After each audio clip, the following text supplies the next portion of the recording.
2026 எலெக்ஷனில் அதிமுகவோட நிலைமை எப்படி இருக்கும்னு நீங்கள் நினைக்கிறீங்க? இது நம்ம சொல்கிறதுக்கு எதுவும் இல்லை. எப்பயுமே திமுக தான்.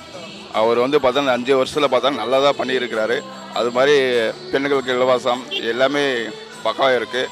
மாதம் பார்த்தோன்னா 1000 ரூபாய் பெண்களுக்கு தராங்க.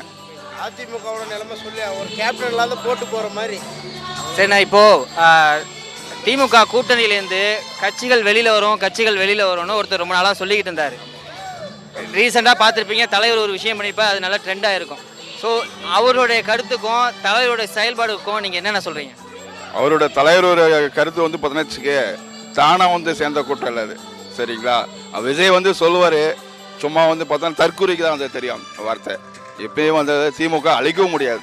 அவன் கொம்பானே அவங்க அப்பனே வந்தால் கூட அழிக்க முடியாது திமுகவை. சரிங்களா? 2026 எலெக்ஷன் யாருக்கும் போட்டி இருக்குன்னு நினைக்கிறீங்க? யாருக்கு போட்டின்னா வச்சுக்க விஜய் தான் சும்மா